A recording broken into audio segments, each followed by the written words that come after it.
a été atteint. J'ai reçu le pouvoir d'Amaury Guibert qui donne pouvoir à... Ah, vous m'entendez pas? Alors, j'ai reçu le pouvoir d'Amaury Guibert qui donne pouvoir à Bertrand Augustin, c'est bien cela, et j'ai reçu le pouvoir et Charles pour Lina et Daniel qui me donne pouvoir.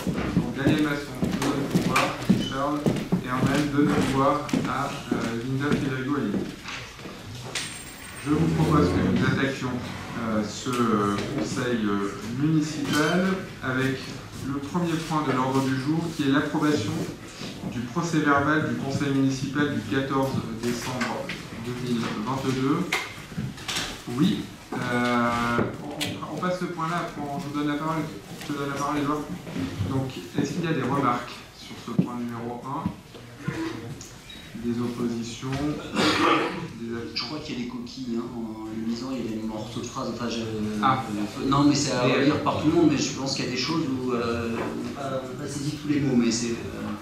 C'est un problème si vous n'avez pas saisi tous les mots. Écoutez, on va faire le nécessaire pour s'assurer que ça soit en français. Voilà. Donc, au-delà de ces remarques de forme, est-ce qu'on les corrigera par la suite? Est-ce que on passe au vote? Est-ce qu'il y a des abstentions, des oppositions? Il n'y en a pas. Donc, on considère que le point 1 est adopté. Monsieur Castel, vous avez demandé la parole? Oui. Allez-y. Je vais juste me faire l'écho de nombreuses bonnes impressions qui avaient été formulées par une grande majorité de Divonnais suite aux vœux que vous avez formulés début janvier. Et autant commencer cette année avec une bonne note positive.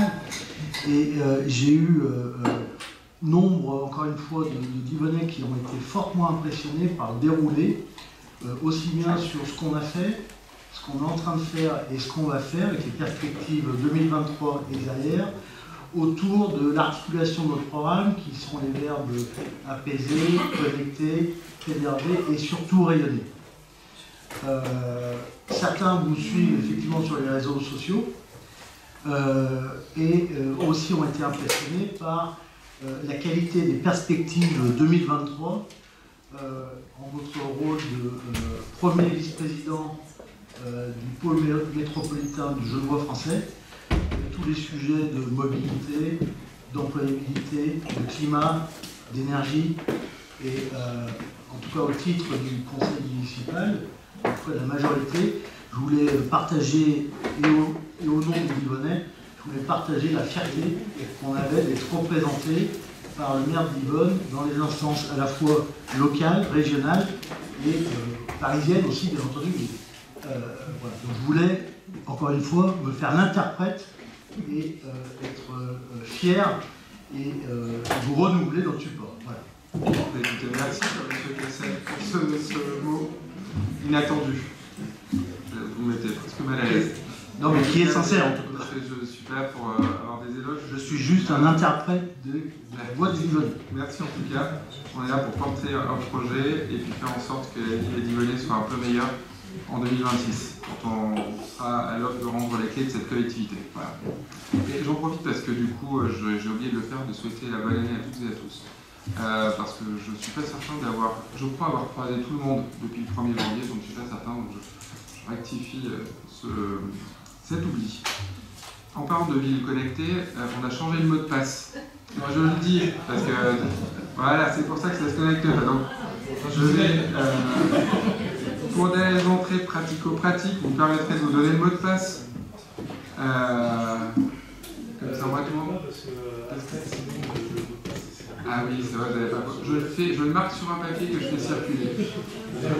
J'aimerais autant qu'on respecte les sécurités.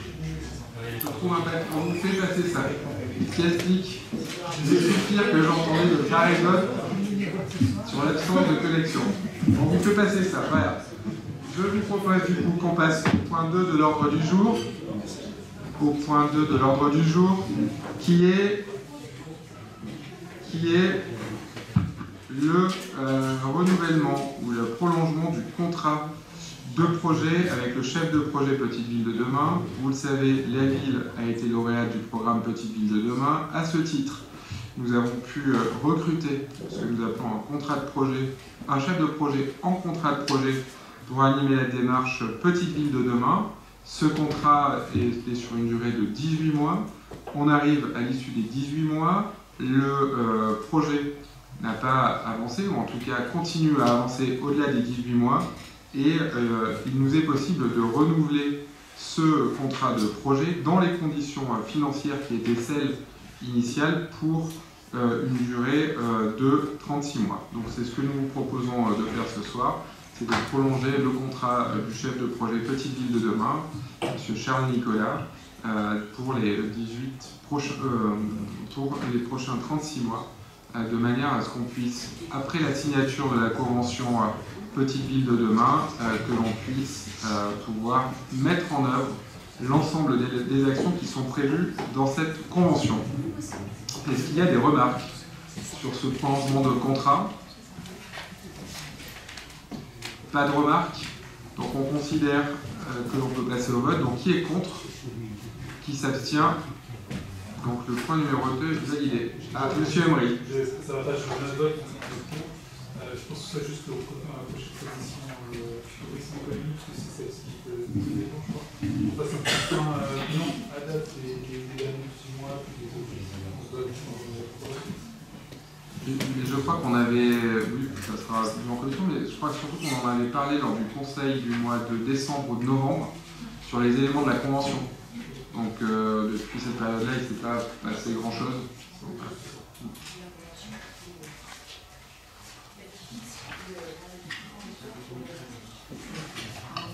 Oui, effectivement, donc au dernier conseil municipal, on a approuvé la convention cadre donc, qui vaut valeur d'ORT comme on l'avait indiqué avec les différents objectifs.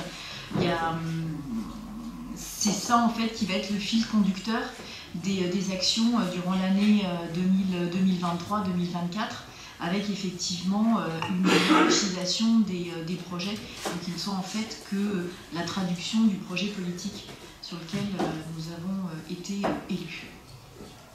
Mais on fera des points réguliers comme on l'a fait depuis que Charles Nicolas et Vincent Lullier ont pris leurs fonctions. Très bien, donc je vois qu'on a voté du coup, donc le point numéro 2 est validé. Je crois qu'on avait voté avant l'intervention de Mathieu. C'était tout bon pour tout le monde, donc c'était voté à l'unanimité. Le point, je laisse la parole à Serge Baillet pour les points 3, 4 et 5. J'entendrai juste à chaque fois pour procéder au vote. Serge. Alors allons-y. Il s'agit de 3 délibérations pour des sessions à l'euro symbolique ou à titre onéreux. Pour la première, donc celle qui nous intéresse immédiatement, elle se situe donc sur l'avenue de l'Aqueduc. Et c'est la cession par les consorts sériniens de 2 parcelles, l'AE 1, 5 P2 pour 72 m² et la parcelle 352 P2 pour 18 m². Il s'agit en fait de régularisation cadastrale pour ces personnes qui ont un bout de parcelle sur le domaine communal.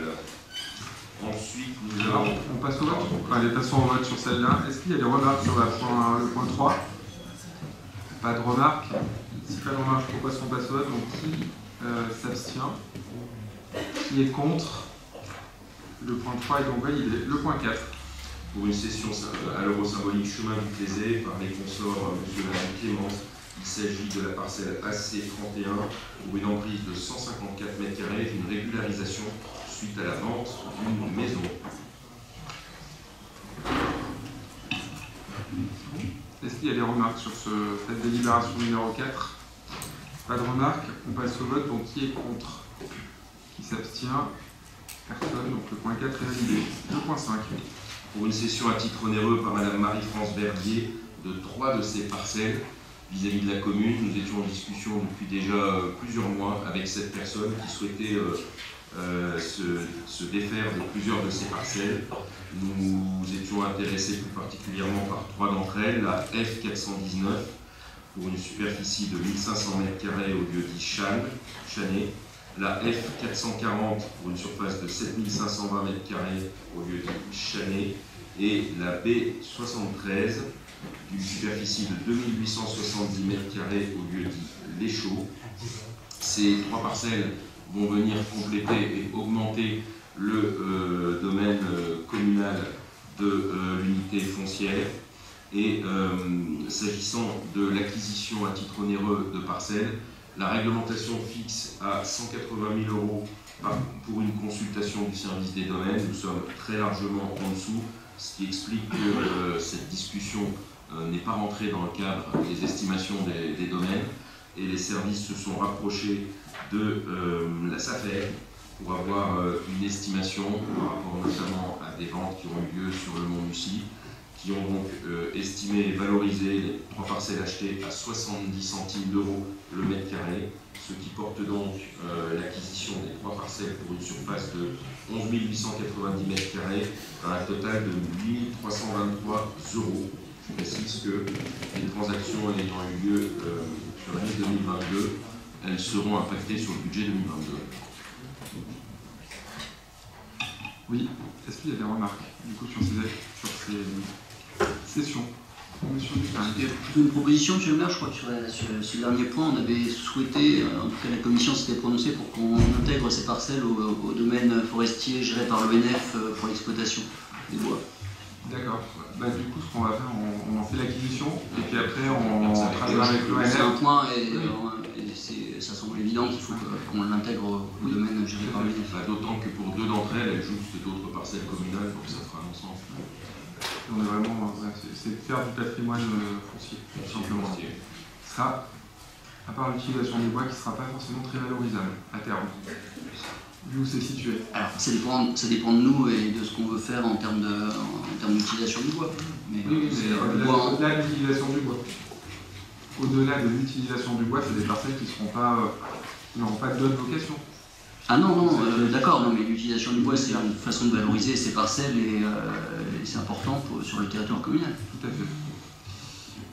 On est bon sur ce point-là, donc avec ces remarques, après ces remarques, est-ce qu'il y en a d'autres? A priori non, donc je vous propose qu'on passe au vote. Donc qui est contre? Qui s'abstient? Personne. Donc le point 5 est validé. Le point 6 sur la transition écologique. Tidiane. Oui, donc comme chaque année depuis que nous sommes en place, nous vous proposons un vote concernant la reconduction de l'aide à l'achat de vélos, que ce soit des vélos d'assistance électrique, propulsion humaine ou d'autres types de vélos, type cargo. Donc tout comme les années précédentes, cette offre de subvention est réservée aux Divonnais. Elle se matérialise par un montant de 100 € pour les vélos à propulsion humaine à hauteur de 50% du prix du vélo et un montant de 200 € pour les autres types de vélos, sachant qu'on cible les achats qui sont faits dans le pays JEX pour avoir une influence positive sur le marché local. Donc à titre d'information, lorsque nous avons mis cette subvention en route, au dernier trimestre 2020, 40 personnes en ont bénéficié. En 2021, sur l'ensemble de l'année, 80 personnes en ont bénéficié. Et en 2022, on est presque à ce niveau-là également, un peu moins de 80 personnes. Donc, contrairement à ce que personnellement j'aurais pu penser, on voit qu'il y a une continuité et non pas une baisse des demandes de subventions. Donc, ça a tout un intérêt de maintenir ce dispositif, sachant qu'on est parti sur chacune des années sur un montant de 20 000 €. On reconduirait aussi cette année si vous en êtes d'accord, et que globalement on a entre 10 et 13 000 € qui sont utilisés pour ces différentes subventions.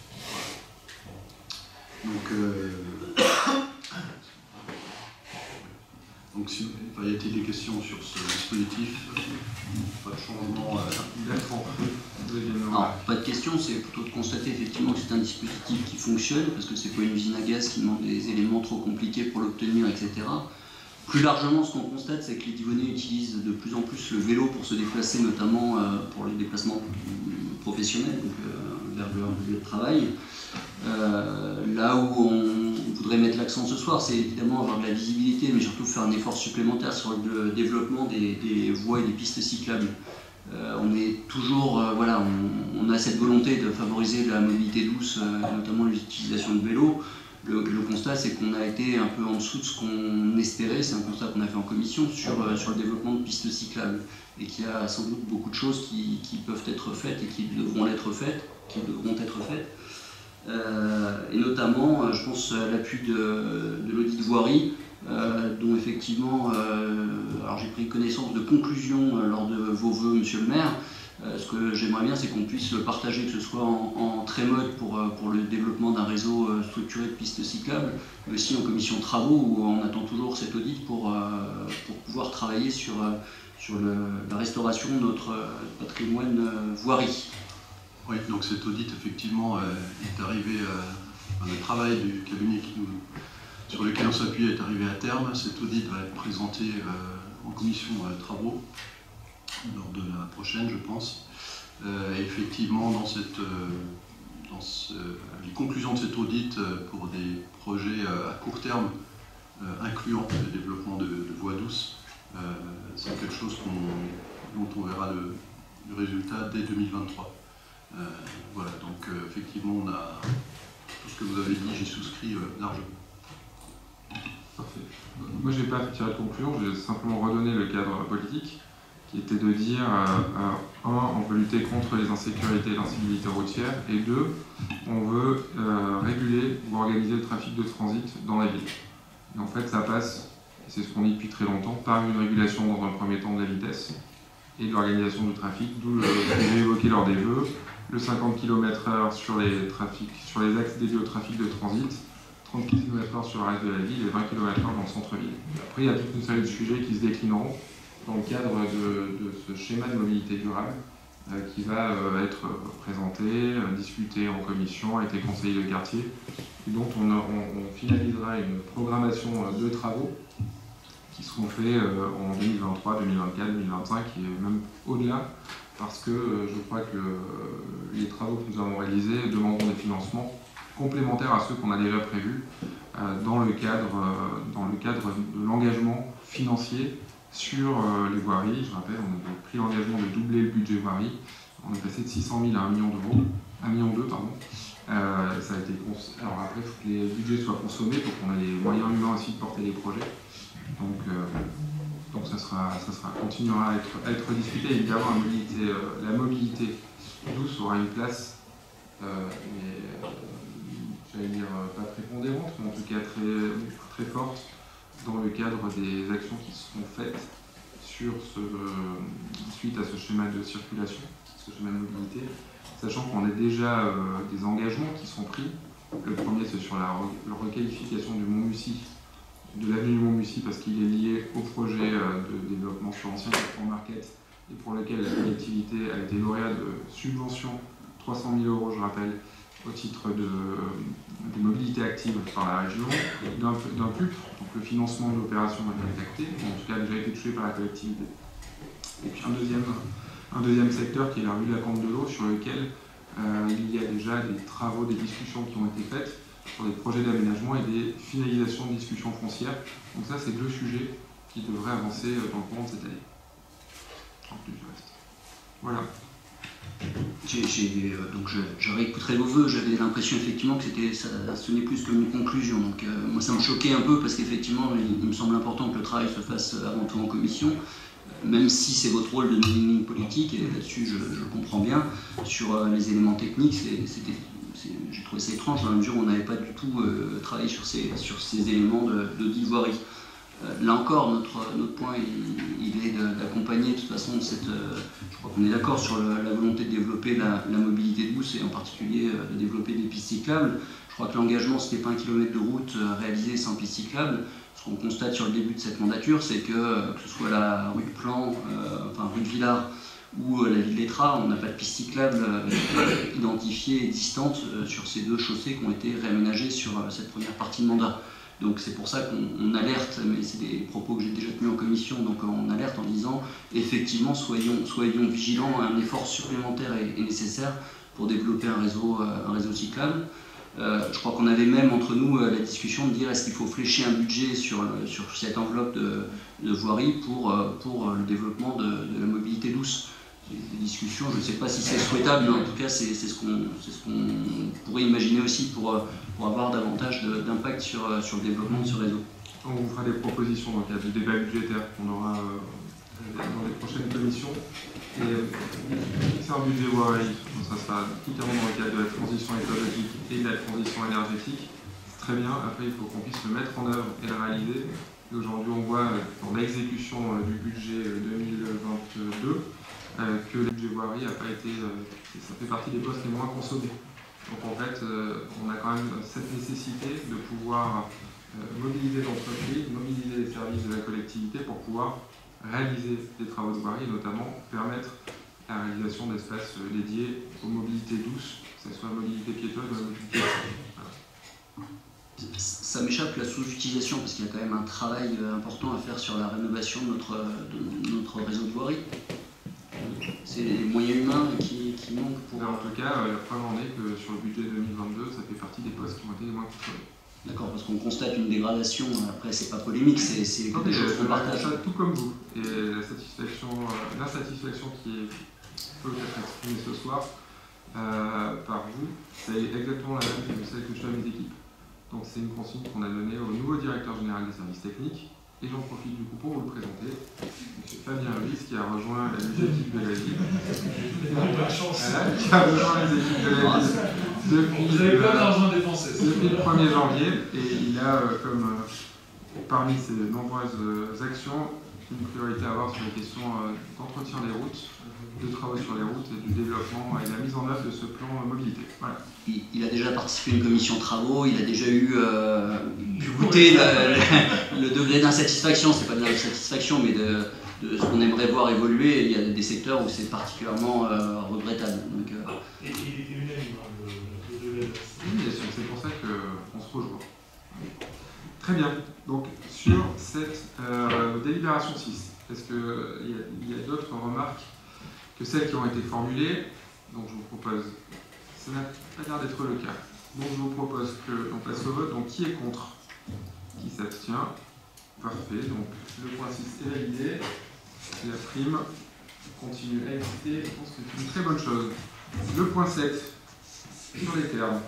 Véronique. Merci Monsieur le maire. Eh bien écoutez, ce soir je suis très contente de présenter cette délibération puisque engagement pris de décider du mode de gestion au conseil municipal de janvier et je dirais engagement tenu. Et voilà, je voulais remercier toutes celles et ceux qui allaient participer aux différentes discussions, à la mission de sourcing, donc, qui a réuni 5 groupes. Donc c'est un dossier qui a fait l'objet déjà de nombreuses discussions en commission tourisme et thermalisme, en commission généralisée, en consultation aussi de 2 commissions, donc la commission technique et puis bien sûr la commission des services publics locaux. Donc au vu d'un rapport de présentation, l'objectif c'est pas de revenir sur ce rapport que vous avez, je pense, et j'espère en tous les cas, tous pu regarder avec beaucoup d'attention. Vous dire qu'aujourd'hui, effectivement, c'est un moment important parce que nous allons devoir nous prononcer sur le mode de gestion et le principe du recours donc, à une concession de service public pour l'exploitation de notre établissement thermal qui, je rappelle, le thermalisme, c'est vraiment l'ADN de la ville. Donc, comme vous le savez, on a, dans le cadre de notre mission de sourcing, et je pense que c'était extrêmement utile d'avoir fait ces rencontres, donc auditionné 5 groupes, donc le groupe thermal, la chaîne thermale du Soleil, France Therme, les thermes de Saujon, la compagnie Le Bon, pour comprendre effectivement les différentes stratégies de ces groupes thermaux, mais voir et surtout évaluer quels partenaires potentiels pourraient être intéressés par la reprise de notre établissement thermal. Aujourd'hui, 75% des établissements thermaux sont gérés par des grands groupes, donc comme les groupes que je viens de vous citer. Et on a en fait aujourd'hui, vu les retours que j'ai de Rhône-Alpes Thermal, vraiment l'objectif des groupes thermaux, c'est effectivement, et surtout des stations thermales qui gèrent en régie, de vraiment s'adosser à des groupes qui sont des spécialistes du thermalisme. On a également, dans le cadre de nos auditions, rencontré le directeur et le maire de Salins-les-Bains. Donc Salins est une station dans le Jura qui est régie sous un mode de régie de gérée directe, donc comme l'établissement thermal de Divonne.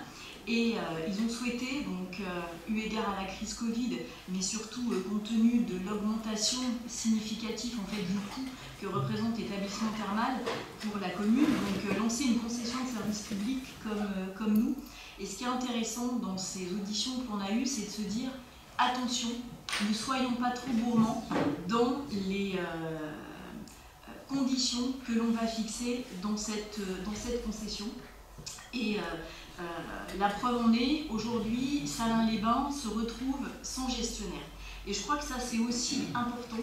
On en avait effectivement discuté. Je crois qu'aujourd'hui, trouver le mouton à 5 pattes, c'est impossible. Être trop exigeant avec les groupes, ça peut effectivement fragiliser la procédure que l'on veut lancer. Ça ne veut pas dire qu'il ne faut pas être ambitieux et avoir un projet extrêmement valorisant pour la destination, mais ayons ce point de vigilance en tête. Je crois qu'aujourd'hui, ce qui va être important pour nous dans le choix que l'on va faire au niveau du mode de gestion et de recours à cette concession de service public, c'est vraiment d'arriver à faire briller la destination d'Yvonne-les-Bains, que d'Yvonne-les-Bains retrouve ses lettres de noblesse avec effectivement un projet thermal qui repose sur 3 piliers. Donc celui bien entendu de la santé avec les cures conventionnées, puisqu'il ne faut pas oublier que l'établissement thermal est un établissement de soins. Le deuxième volet est celui du développement d'un spa thermal de qualité. On voit qu'on est de plus en plus autour de la prévention, autour de la santé bien-être. La preuve en est, je vous rappelle que d'Yvonne-les-Bains a été retenue parmi les 25 stations de la région Auvergne-Rhône-Alpes pour faire partie des stations de pleine santé. Et puis, le troisième volet de notre projet, c'est vraiment d'arriver à développer un écosystème médical. Et on voit d'après les groupes que l'on a pu trouver que certains avaient cette vocation, on va dire, médicale, plus ou moins affirmée que d'autres, notamment les thermes de Saujon. Alors Saujon, c'est à l'ouest de la France, qui a une tradition, alors si encore plus forte que la nôtre, puisque à l'origine, ils avaient uniquement une clinique autour de la psychiatrie, avec effectivement de nombreux psychiatres, de nombreux psychologues. La preuve en est aussi le directeur des thermes de Saujon et le président du Conseil national du thermalisme. Et puis un autre objectif qui est important et à mon avis capital dans le choix que l'on va faire aujourd'hui sur le mode de concession, c'est celui effectivement d'assurer aux socioprofessionnels qui vivent du thermalisme que la personne qui va nous accompagner a toutes les qualités pour développer la station de d'Yvonne-les-Bains. Une autre chose, c'est que pour moi, la réussite de ce projet du renouveau du thermalisme de Divonne passe avant tout par la construction, on va dire, ou l'élaboration d'un vrai comité de station qui réunit tous les partenaires. Aujourd'hui, effectivement, on est à un moment important. Peut-être que, voilà, on sait que 2023 va nous servir pour lancer toute la procédure, pour trouver un nouveau gestionnaire. Aujourd'hui, peut-être que les termes réouvriront en 2024, en 2025, mais je crois qu'il est aussi important de profiter de ce temps de 2023, donc parallèlement à la procédure, pour vraiment arriver à mettre en place un esprit de station et travailler vraiment sur la réouverture de l'établissement thermal avec effectivement les 3 axes que je viens de vous citer. Voilà, après je ne vais pas refaire toute la procédure, vous relire la délibération parce que je pense que ça manque d'intérêt. Voilà, aujourd'hui, j'espère en tous les cas que vous serez tous derrière le choix que nous vous proposons, donc de lancer cette concession de service public. C'est un choix qui va être important et en tous les cas ambitieux et décisif pour l'avenir du thermalisme de Divonne-les-Bains. Monsieur le maire. Je complète simplement sans revenir sur les objectifs qu'on a collectivement souhaité faire porter à ce projet, sur plusieurs choix qui seront intégrés à la concession sous une forme de délégation de service public. Déjà, le choix de l'emplacement. La volonté, c'était de conserver l'établissement thermal dans le lieu où il est aujourd'hui, pour plusieurs raisons. Le premier, c'est qu'on conçoit aujourd'hui l'idée de développement du thermalisme à Divonne-les-Bains autour d'un quartier thermal, autour d'un quartier orienté sur le bien-être et la santé. Et c'est vrai que le lieu d'établissement actuel se situe à proximité immédiate de la maison de santé, à proximité immédiate du centre-ville. Donc l'idée, c'était de pouvoir laisser à l'opérateur qu'on choisira la possibilité de réhabiliter le centre thermal où il est aujourd'hui, de le démolir, de reconstruire, partiellement de démolir, partiellement de reconstruire. C'est l'avenir, j'allais dire, du projet qui nous dira ce qui se passera, mais en tout cas de localiser à cet endroit. Et d'avoir une intervention qui se fasse sur ce périmètre. D'autant que c'est un périmètre qui est déjà construit, déjà bâti, et on travaille aujourd'hui sur le recyclage de secteurs déjà urbanisés, déjà artificialisés. On essaye de le faire autant que se peut. Le deuxième sujet, c'est qu'on a souhaité rester propriétaire et gérer les ressources de la ville, les ressources en eau minérale et en eau thermale, en conservant la gestion des forages et en définissant le périmètre de la concession au point de contact entre le forage et la canalisation.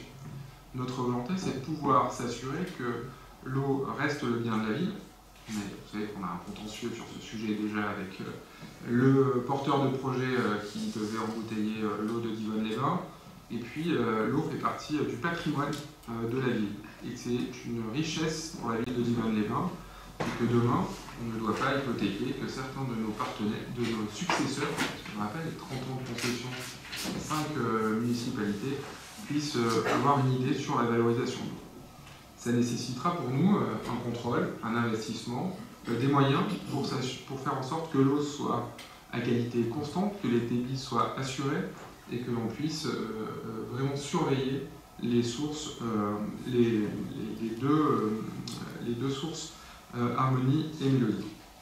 Et l'autre axe, c'est qu'on a souhaité aussi mettre des variantes dans le projet, notamment d'intégrer le bâtiment des anciens thermes, le bâtiment de la mairie, pour que les opérateurs nous fassent des propositions.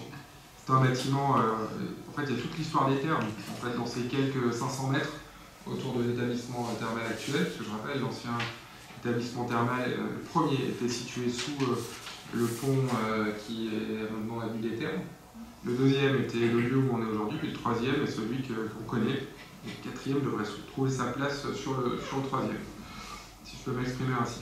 Et donc du coup, l'idée, c'est de voir comment ce bâtiment pourrait être réutilisé dans une fonction liée à l'activité thermale et touristique de la ville, parce qu'on n'exclut pas, dans le cadre de la concession, même au contraire, on le souhaite, que l'opérateur thermal puisse construire une résidence hôtelière, un hôtel à proximité des thermes ou jointivement, ou connecté en fait aux thermes, de manière à pouvoir aussi créer une offre de soins adaptés.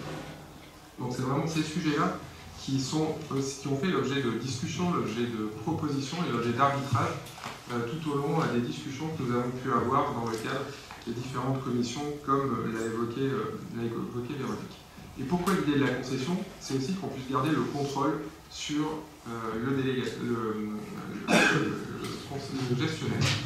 On a une situation que vous connaissez tous, qui est issue d'un contrat qui n'était pas une concession, qui était un bail emphytéotique administratif, sur lequel la collectivité avait peu, en tout cas n'a pas eu suffisamment de contrôle pour éviter la situation dans laquelle nous nous sommes retrouvés à la fin, en 2018-2017, et plus difficilement à la fin de l'année dernière.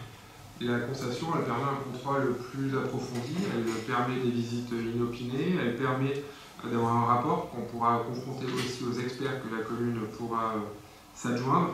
Donc ça devrait et ça doit nous permettre de ne pas nous retrouver ou de ne pas faire en sorte que la ville de Divonne-les-Bains se retrouve dans 30 ans dans une situation qui serait identique à celle qu'on a connue, avec un établissement thermal pas adapté, un établissement thermal pas entretenu, un établissement thermal qui ne permettrait pas de faire rayonner la ville de manière touristique. Donc voilà le choix qui est proposé ce soir, qui a déjà été débattu à plusieurs reprises, avec maintenant une phase de discussion qui va s'ouvrir avec les opérateurs, qui postuleront, on l'espère, nombreux à la concession et à l'appel d'offres que nous ouvrons, avec un calendrier qui est de se dire, en fin d'année, le 19 décembre, au conseil municipal, on puisse choisir notre partenaire et ensuite pouvoir travailler avec lui sur les phases administratives du projet, parce qu'il en aura forcément, et puis qu'on puisse faciliter et accélérer la réouverture du nouveau centre thermal de la ville de Divonne-les-Bains, qui sera une brique de la politique touristique de la ville, avec d'autres équipements qui sont prévus ou qu'on espère rénover d'ici quelques années, et un travail de fond sur l'espace public et sur la qualité de ceux que l'on propose à Divonne-les-Bains. Donc voilà les enjeux forts et rapidement résumés du choix qui vous est proposé ce soir. Je crois que c'est un choix important, c'est la base du futur projet. Évidemment, j'aurais pu parler de la transition écologique, de la transition énergétique, parce que le centre devra être aussi innovant dans ce domaine-là. On sait qu'aujourd'hui, l'utilisation de la chaleur et des calories pour chauffer l'eau, notre eau, qui est autour de 10-12 degrés, va pouvoir être réutilisée. Et donc ce centre il doit être aussi un modèle dans ce domaine-là. Donc voilà le travail qui est fait, qu'on vous propose d'engager ce soir.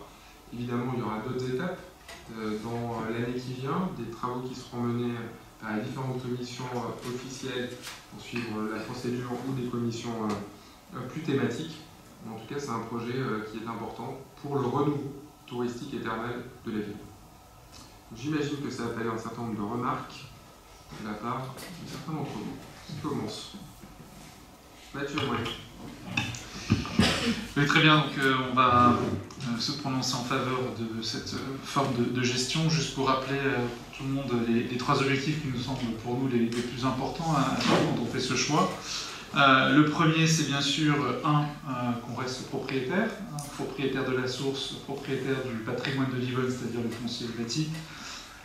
Deuxièmement, qu'effectivement, on a un bon alignement stratégique, donc d'entrée de jeu sur quel positionnement on veut donner au terme et à ce nouveau parc thermal, donc quel rôle il doit jouer dans la ville, qu'on soit sûr d'être d'accord avec notre partenaire et que dans l'exécution, ça dure effectivement dans le temps, c'est-à-dire que cette vision-là soit exécutée et arrive dans les faits, donc effectivement nécessitant un contrôle important, régulier, strict, exigeant, comme vous l'avez mentionné. Troisième point, il faut que évidemment cette forme juridique soit attractive. On a besoin de s'adosser à un privé, c'est très clair. On n'aura pas les moyens en tant que commune de porter seul financièrement ce projet. Il se veut ambitieux, on a besoin de fonds. Donc on aura nous la capacité, et ce sera un des enjeux au niveau de la commune, d'aller chercher des subventions. On aura évidemment, on l'espère, des financements publics. On a besoin d'aller chercher des financements privés. Donc ça veut dire qu'il faut que la forme soit attractive pour qu'effectivement on ne se retrouve pas dans une situation de salin. La forme de DSP semble effectivement une forme favorable à ces éléments. On avait dans la commission généralisée proposer de l'ouvrir aussi à d'autres formes, comme une CMOP, etc. Bon, visiblement, il faut qu'on fasse un choix. Donc, on entend votre recommandation. Nous, on avait entendu que la DSP était un modèle un peu ancien, pas forcément attractif, mais vous avez eu apparemment des discussions qui vous semblent conforter l'idée que ce serait attractif pour ces 5 interlocuteurs. Tant mieux.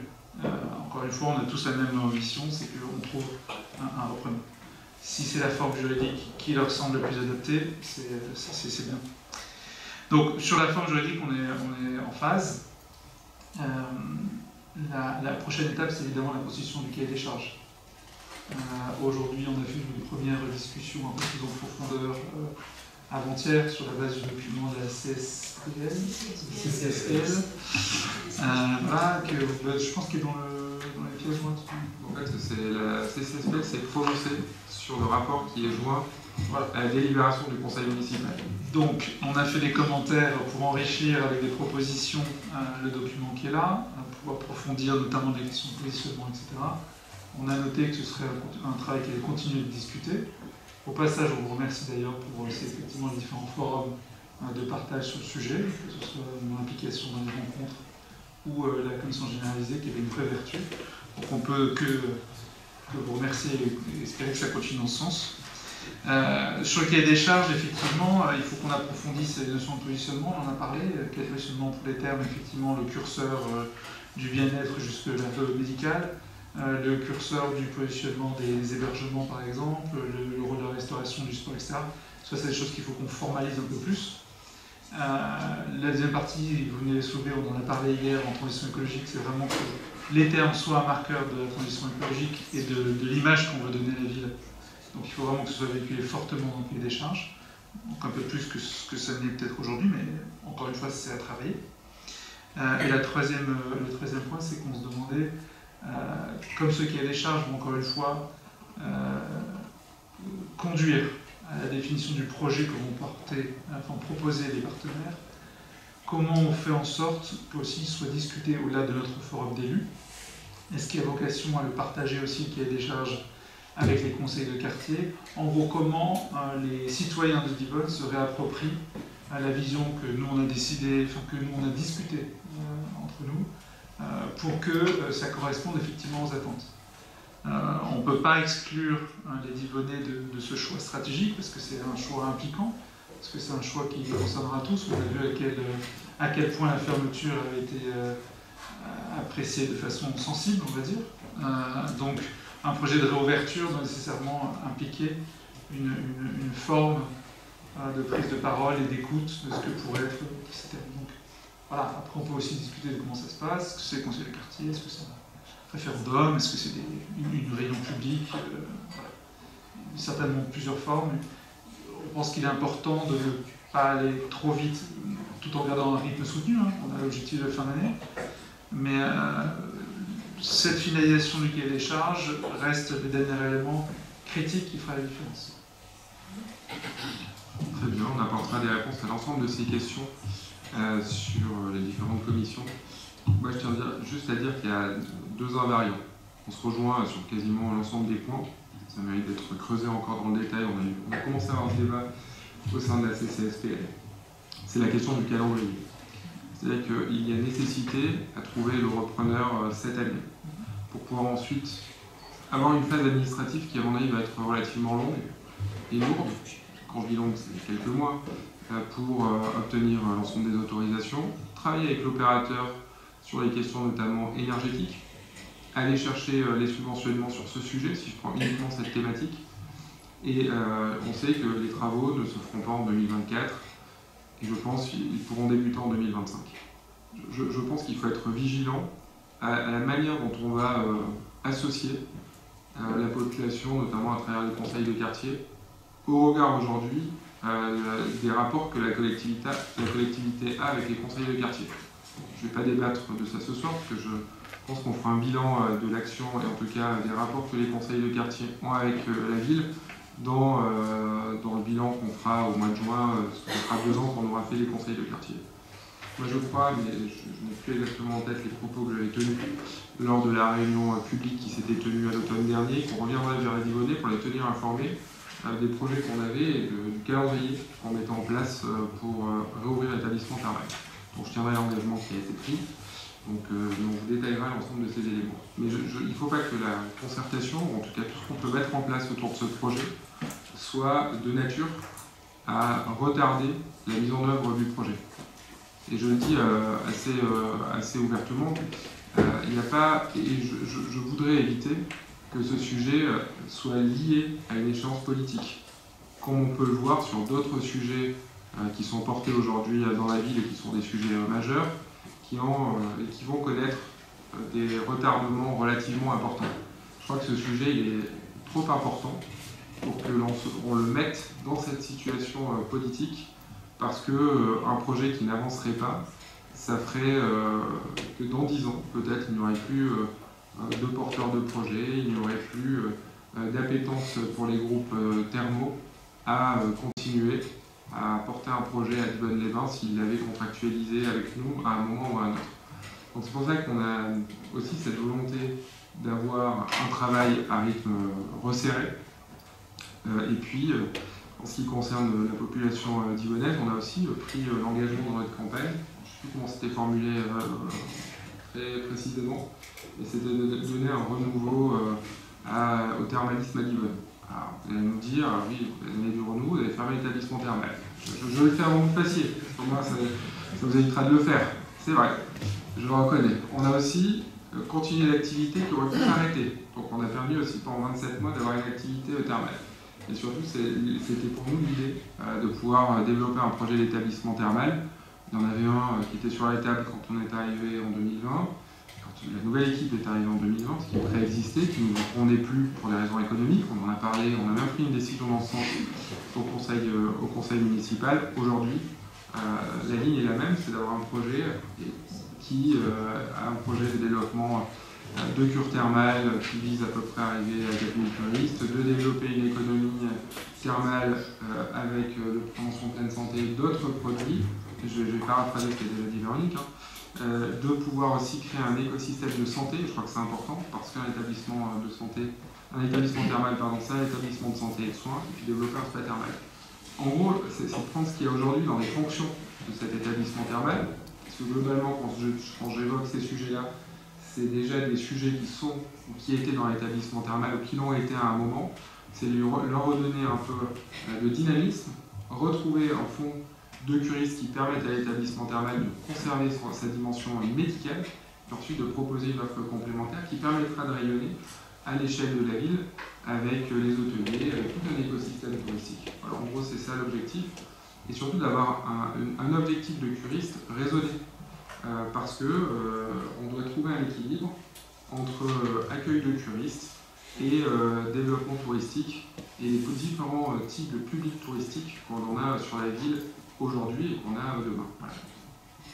Tout l'objectif des 4000 curistes. Voilà, donc on poursuivra ces échanges du coup en commission tourisme et puis on détaillera, on vous répondra dans le détail sur les différents points que vous avez évoqués. Juste un point, je peux me permettre, sur la question de l'implication des Divonnais. Évidemment, enfin, je pense qu'on est tous d'accord, on a tous envie d'aller vite sur ce projet. Dans le sens où vous connaissez notre position, on ne devrait déjà pas fermer les termes. En tout cas, il faut rapidement les réouvrir pour bénéficier de plus. Donc évidemment, l'objectif n'est certainement pas de ralentir le projet. En revanche, je pense que ça fait partie effectivement de vos engagements de campagne, c'est la question de concertation. L'information, on n'est pas sûr que ce soit suffisant. Donc si vous dites on va faire une réunion d'information, encore une fois, attention, on pense qu'il y a vraiment des Divonnais qui sont intéressés au sujet, pour qui l'information seule ne suffira pas, qui aimeraient être impliqués dans la réflexion et dans la position qu'on va prendre. Et encore une fois, cette phase de cahier des charges peut être une bonne façon de les impliquer. Après, est-ce qu'il faut impliquer tout le monde? Évidemment pas, parce que ce ne sera pas gérable. Donc c'est pour ça que la question qu'on me pose, c'est comment vous pensez qu'on peut le faire de façon intelligente. Je pense que si c'est préparé, anticipé et encadré, il n'y a pas de raison que ça fasse plus de temps que ça. C'est une étape d'un processus de collaboration et d'intégration, on va dire, démocratique. Donc c'est pas quelque chose qui va... Encore une fois, si c'est préparé correctement, il n'y a pas de raison que ce soit porteur de retard. Et c'est pas un retard. C'est pas un retard, c'est écouter ce qui se passe autour de nous. On vous répondra du coup dans les différentes commissions qui suivent ce sujet. Très bien.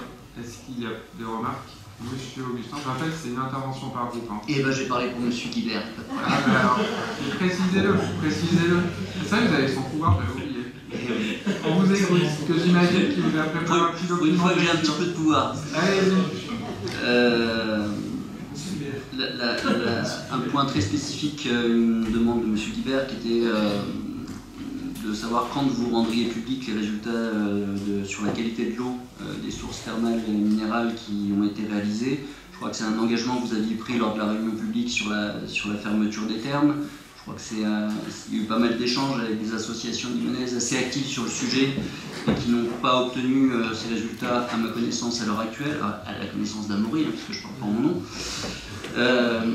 Et donc, quand on parlait de concertation tout à l'heure, c'est intéressant de se dire la concertation va nous faire perdre du temps. J'ai l'impression que sur des projets comme le quartier de la Gare, la concertation, c'est plutôt le manque de concertation qui fait perdre du temps. C'est le manque de concertation qui entraîne des recours. Donc sur un point comme ces analyses d'eau minérale, etc., qui a priori ne posent pas de problème, enfin je ne vois pas quel problème ça pourrait poser, ou alors ça aurait été bien que ce soit partagé au sein de ce conseil, mais donc s'il n'y a pas de... Pourquoi créer le doute? Pourquoi mobiliser les Lyonnais sur ce sujet-là, alors que finalement c'est un non-sujet, et qu'on est tous là pour avancer dans le même sens?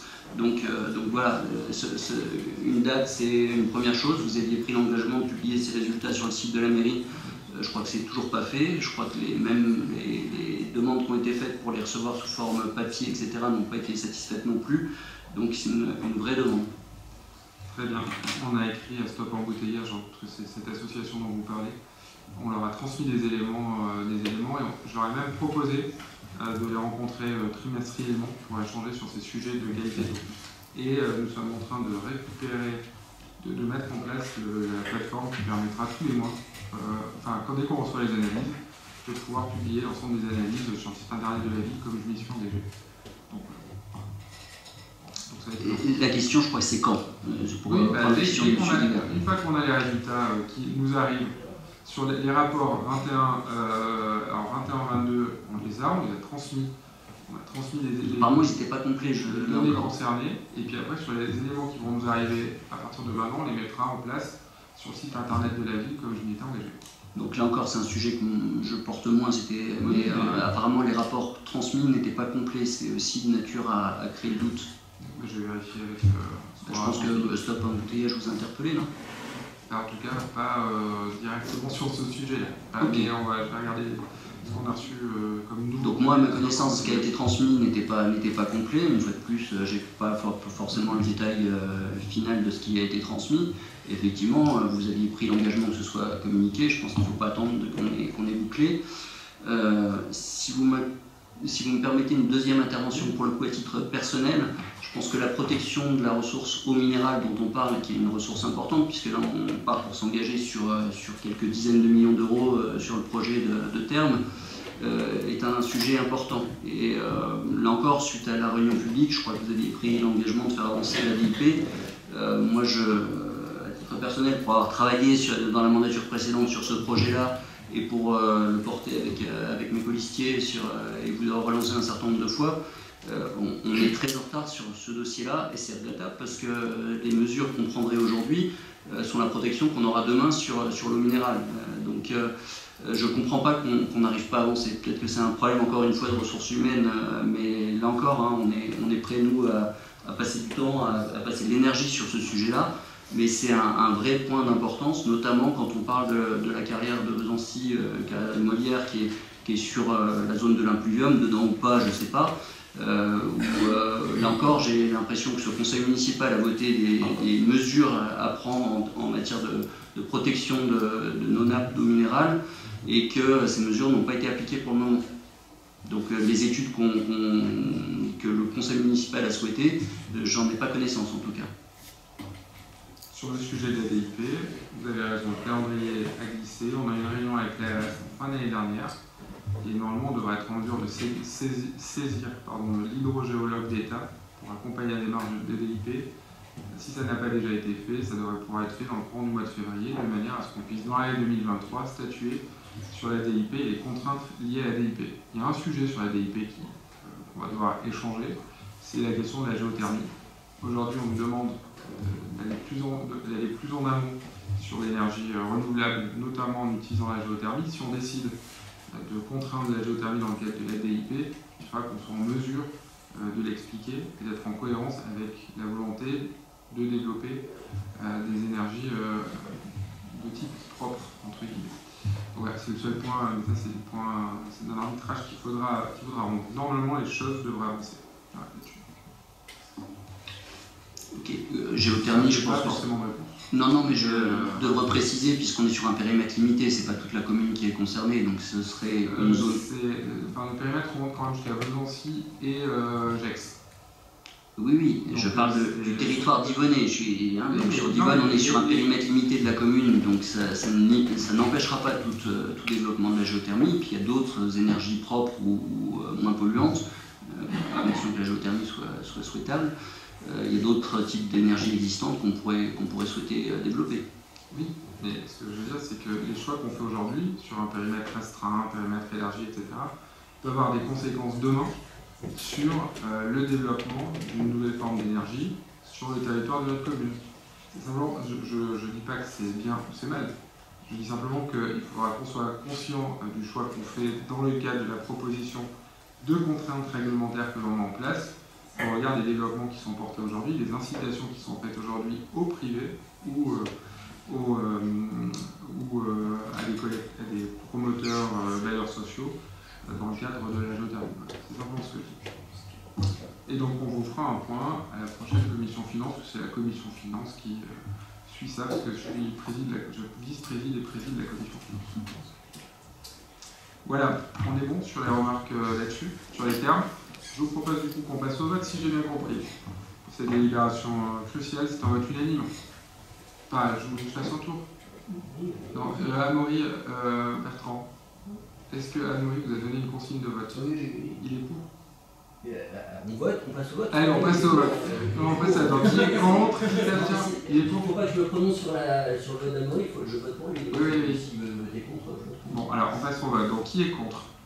Qui s'abstient? Personne. Cette délibération est votée à l'unanimité. C'est parfait. Très bien, merci. Le point 8, c'est un avenant à intervenir sur un marché d'assurance.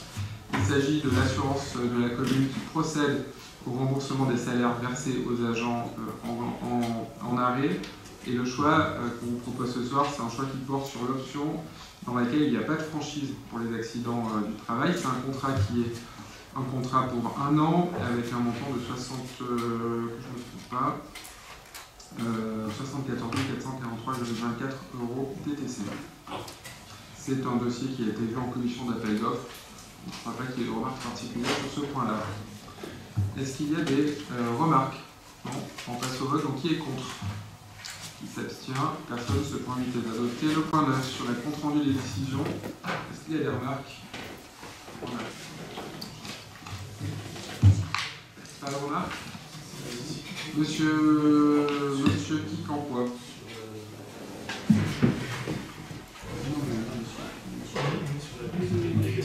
Ah. Alors, vous avez qui va? Monsieur Quincampoix? Qui va? Monsieur Quincampoix, allez-y. C'est là, je sais pas. Ok. Donc, il y avait Allô. Oui. Il y avait un point sur le remplacement de la chaudière du centre nautique, pas du nautique, mais du centre nautique. Oui. Ouais. 71 000 €. Oui. Et donc en fait, on s'étonnait juste qu'on n'a pas discuté en commission. Alors, en commission de travaux. On pourra vous répondre sur le processus décisionnel. Ce que je sais, c'est que en fait, le gestionnaire du site, Récréal, fait savoir que la chaudière avait besoin d'être changée et qu'il fallait le faire rapidement pour pouvoir assurer que cet été, la piscine puisse être chauffée. Parce que je rappelle qu'on a une piscine extérieure qui est chauffée l'été. Voilà. Oui. Donc après, sur le reste, je ne vous répondrai pas écrit sur ce point-là parce que je n'ai pas le détail du pourquoi je ne suis pas passé en commission, à quel moment on a été saisi. Parce que en fait, le problème, c'est qu'on est toujours sur le même type d'énergie, c'est-à-dire c'est une chaudière à condensation à gaz. Enfin, c'est quand même... je sais pas comment on peut exprimer ça, mais maintenant, réinvestir dans une chaudière à gaz en ce moment, c'est quand même un peu dommage. Mais, voilà. Donc, on vous répondra sur le process. Voilà. Vous aviez votre remarque sur les décisions? Sur le process, je me permets, normalement, en commission d'association, on a un bilan du Laurence, peut-être que tu l'as prévu sur une prochaine commission. Je vois que tu dis non, pas encore. Normalement, ça a lieu enfin après la saison, octobre-novembre. Donc on en a déjà fait la demande, mais ce serait bien qu'on ait un petit... Il y a deux sujets, il y a le sujet technique. Il y a des sujets... On va en discuter dans ce cadre-là, mais s'il y a besoin de faire en association et en travaux, on peut le faire dans les deux. Ok. Voire en trémode, puisque de mémoire sur une chaudière à peu près équivalente qui était celle de l'église, on avait travaillé en trémode aussi sur le type d'énergie à choisir. Mais je crois que les paroissiens sont restés longtemps avec une chaudière qui a failli lâcher, et on ne voulait pas, en tout cas, que les futurs clients de la piscine de Vivannes-les-Bains se retrouvent sans une eau qui puisse atteindre le seuil des 24 degrés. Je pense qu'on nous aurait largement dit que ça aurait été un problème pour la piscine. C'est pour ça que les processions ont dit, oui, ça a duré 3 ans la chaudière de l'église, voire un peu plus. Monsieur le maire, en général, quand on passe en commission, voilà, ça ne dure pas des années. Hein. Enfin, c'est une commission, on en discute, on trouve des solutions, on fait des propositions et puis on avance. Concrètement, non mais en fait, Bertrand, j'entends ce que vous dites. Je vous dis que je reviens sur le processus, parce que je sais qu'il y a une urgence sur cette question de chaudière. Et je vous avoue que je ne sais pas si c'est passé en commission, pas en commission, sur la méthode. Donc on vous répondra clairement sur comment le processus décidé s'est fait. Ensuite, il y avait la pompe à chaleur pour le garde forestier. Pareil, désolé, hein, c'est répétitif. Décidément, vous décidez d'utiliser le bois pour... Voilà, donc pour le garde forestier, ça aurait été quand même sympa d'avoir un chauffage au bois. Mais il a déjà un chauffage au bois. Oui, mais il remplace une pompe à chaleur. Oui, et parce qu'en fait, il a un chauffage au bois qui est son chauffage de base, principal, et il rencontre des difficultés. Bah, Nathalie, peut-être réponds, parce que du coup, tu as dû suivre ce sujet-là. C'est pour pallier quand il est absent, parce que bien sûr, la chaudière à bois, elle n'est pas toute seule du bois. Hein. Voilà, c'est juste pour ça. C'est un complément. Je le rappelle aussi, ce qu'on fait comme proposition, c'est pas la chaudière à bois, enfin de façon générale, hein, mais c'est pas la chaudière à bois avec des bûches. Enfin, il y a des systèmes aujourd'hui avec des silos, avec des vis qui permettent une alimentation automatique, etc., qui permettent d'avoir le même confort d'utilisation avec du bois qu'avec du fioul, du gaz. Donc il y a beaucoup d'autres possibilités aujourd'hui que la bûche qu'on est obligé de mettre dans son toile, comme on le fait chacun en ce moment dans ces temps froids. Pas tous. Tout le monde n'est pas au bout. Ensuite, monsieur Kikamba. Alors, monsieur Augustin pour monsieur Guibert. Alors, monsieur Guibert demandait l'intérêt d'un diagnostic thermique. Est-ce qu'on a besoin de ces données? Pourquoi? Sur les termes, pardon, ça doit être. C'était le 417. 414. Non, alors, si c'est un diagnostic thermique pour les termes. Diagnostic, je vois pas.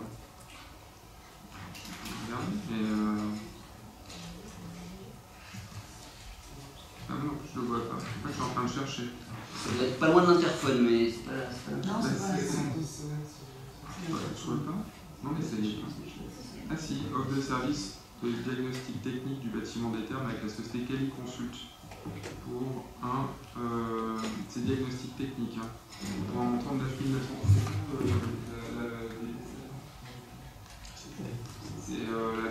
C'est pour l'amiante du bâtiment. C'est ce qu'on fait, ce qu'on doit faire, qu'on doit remettre aux candidats qui seront candidats en rester à la concession. En fait, j'avais en tête le type thermique, c'est pour ça. Ben non, mais c'est écrit thermique, mais non, c'est diagnostic technique. Dans les commentaires de M. Guibert. C'est pour ça que je lis les commentaires de M. Guibert. On était perdus tous. C'est discipliné en général. 420, c'est combien se montent les frais d'avocat déjà engagés contre dans les différents avec Valvital, je dois prévoir. On vous répondra. En fait, Vous répondrez à M. Guibert. Oui, mais enfin, c'est tout à fait clair.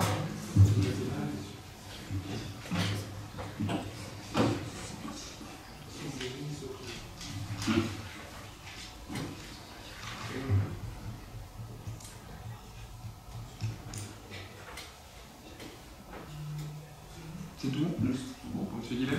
Parfait. On est bon sur ce point-là. J'ai reçu des questions écrites auxquelles j'ai répondu. Je pense que vous avez reçu les réponses hier par écrit sur les demandes. Sur la demande que vous avez formulée concernant, en faisant le porte-voix des salariés des termes concernant une prime de fin d'année. Donc on a répondu juridiquement. Enfin, vous avez copie de la réponse adressée aux collaborateurs des termes juridiquement. Ils sont sur du contrat de droit privé, pas sur le contrat de droit public. On ne pouvait pas leur laisser cette prime-là, mais qu'on était en train de regarder un dispositif pour compenser, en fait, avoir un équivalent des collaborateurs de l'ensemble de la collectivité. Donc une réponse leur sera faite et une prime leur sera versée à la fin de leur contrat. C'est le premier point. Et le deuxième, c'est sur la surtaxe, la mise en place de surtaxe pour la résidence secondaire. Donc si le décret confirme bien que Livonne-les-Bains peut appliquer cette surtaxe, on avait déjà, dans le cadre de la commission, des commissions finances de l'année dernière, exprimé le souhait de mettre en place cette surtaxe. Donc on va demander au service de travailler pour qu'on puisse vérifier quel taux on met, quels sont les impacts budgétaires, et comment on peut l'implémenter dès le budget 2023. On en parle de la prochaine commission. Oui, tout à fait, ouais. Voilà pour les réponses. On arrive à la fin de l'ordre du jour de ce conseil municipal. Je tenais à vous informer de deux éléments. Le premier, je prends la question orale auquel je répondrai par écrit. Allez-y. J'en avais une. Donc Ferney-Voltaire vient de se doter d'une application smartphone. Donc après Saint-Giny-Ferney, donc on est la troisième Smart City du Grand Genève si on arrive après. À quand l'application? Il y avait une deuxième question orale. Je répondrai par écrit. Oui, c'est vous. Oui.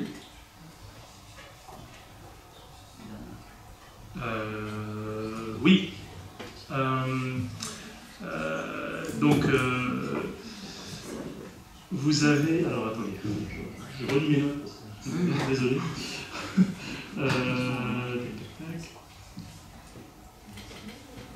Donc, il y a eu les annonces lors de vos vœux.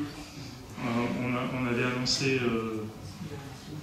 vous avez annoncé la rénovation de la piscine, mais elle n'a pas été pour l'instant mise au budget, ni discutée en commission. Donc c'était une surprise, parce qu'on la demande depuis un certain temps, un temps certain. On est tout à fait pour, mais on voudrait travailler dessus. Donc on aimerait bien que ça passe par les voies de la commission, ad hoc, sur nos travaux évidemment, pour pouvoir discuter notamment du chauffage. Ça aurait été une bonne occasion. De la couverture, etc. Enfin, de tous les problèmes, je dirais, thermiques en particulier, et d'autres innovations, je dirais, plus de l'ordre de la remise en état, on va dire, mais notamment les rénovations thermiques, puisqu'elles impactent énormément le coût, et que la piscine est quand même largement déficitaire structurellement pour l'instant. Donc on aimerait bien que ça soit vu et en commission finance et en commission travaux.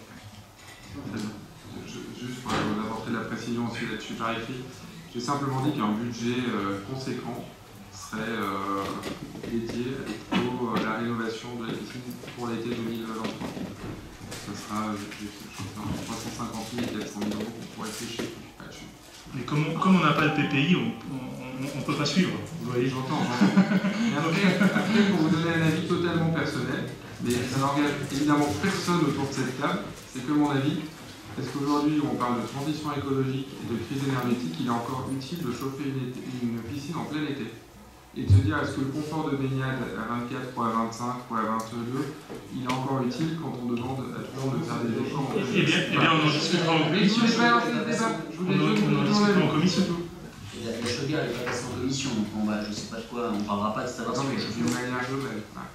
Bref, donc voilà, c'était... Vous avez d'autres questions orales ou pas? Non. Non. Est-ce que M. Guibert, par votre voix, M. Augustin en avait? Non, M. Guibert. Non. Non, moi c'est voilà. Moi j'avais deux précisions à vous faire. Le premier, c'est que nous avons un nouveau lieutenant qui gère la caserne de pompiers Gex d'Yvonne-les-Bains. Il s'agit du lieutenant Doux, Daniel Doux.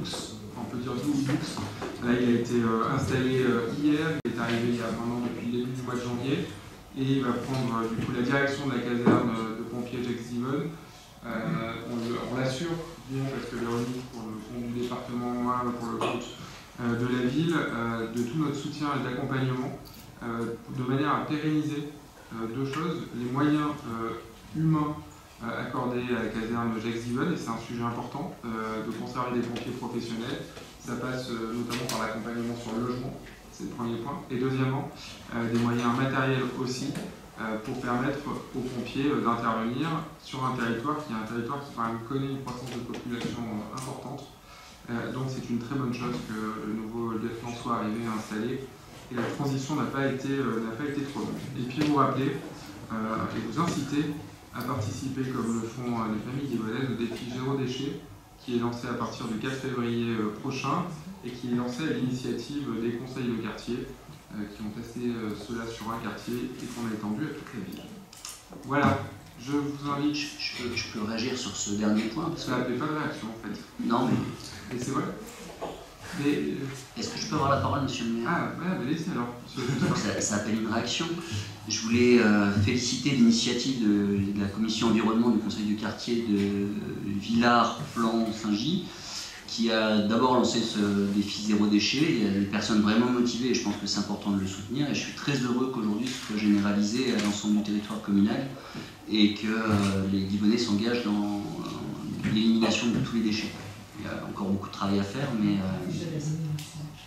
il y a de la diminution. Au passage, on a retrouvé en matière de tri sélectif des difficultés qu'on n'avait pas vues depuis longtemps, donc des containers pleins. Alors évidemment, c'est mieux d'éliminer les déchets, d'éviter de ne pas en produire, mais si on peut avoir des accès dans des conditions correctes, je crois que c'est un changement d'opérateur, hein, puisque la question a été posée. Vous avez l'explication de la commission de travaux. Oui, mais ça n'empêche pas de dire globalement et puis de le rendre public aussi que c'est parce qu'il y a eu un changement d'opérateur. Je crois qu'on a tous été, en tout cas, bien. En tout cas, moi, en tant que maire, j'ai été très sollicité pendant la période des fêtes parce que l'opérateur Mineris a arrêté de bosser le 15 décembre, parce que son contrat s'est arrêté le 31 décembre et que Suez, qui a repris le contrat, a commencé à être actif dans les premiers jours du mois de janvier, donc ça a été une catastrophe pour les fêtes de Noël. Voilà. Là encore, on peut féliciter les services de la commune qui ont pallié autant que possible à ces manques, mais des tas des points de dépôt n'ont pas été toujours extraordinaires. Il y a eu pas mal de désagréments. Donc voilà, super pour le défi zéro déchet. Après, c'est une attention toujours continue sur les points d'apport volontaire notamment, mais sur l'ensemble des déchets, puisqu'on voit encore pas mal de déchets au bord des routes abandonnés. Très bien. Moi, j'en profite pour remercier aussi, pour remercier quand même aussi les services de la ville qui se chargent, notamment Mallory Tartin-Lyonnais, qui est en lien direct avec les conseils de quartier. Et c'est pas tous les jours facile pour elle de travailler avec les conseils de quartier. Et je dois dire que là, elle a pu, en accompagnement avec le conseil de quartier que vous avez cité, pouvoir permettre en toute sérénité, de manière assez simple, de mettre sur l'ensemble du territoire de la ville de Yvonne-les-Bains cette initiative des conseils de quartier qu'on accompagne par quelques moyens et par de l'information à l'ensemble de la ville. Et je crois que son rôle, c'est un rôle essentiel. Et ça, je le rappellerai, on doit rencontrer les conseils de quartier prochainement à chaque reprise, parce que la considération qui lui est apportée par les conseils de quartier n'est pas toujours équivalente selon le conseil de quartier. Monsieur Quiton, quoi, juste pour revenir juste sur les déchets, une bonne nouvelle, c'est que les déchets plastiques de tout type maintenant sont déposables dans les containers. C'est une grande nouvelle, je trouve, qu'on avait demandé, je ne sais pas si vous vous rappelez, après les différents rapports de Cinépage.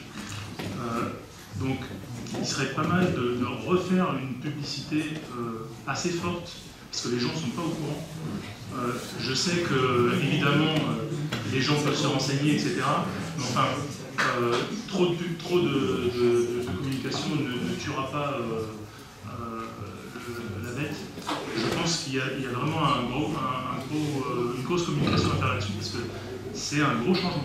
Mais c'est pour ça que Baptiste doit être le préciser. Oui, donc dans le dernier JVD, si vous l'avez regardé attentivement, il y a effectivement un encart qu'on ne peut pas louper, qui précise clairement ceci. Moi, pour habiter dans un immeuble collectif, il y a également les mêmes stickers qui sont apposés sur les poubelles.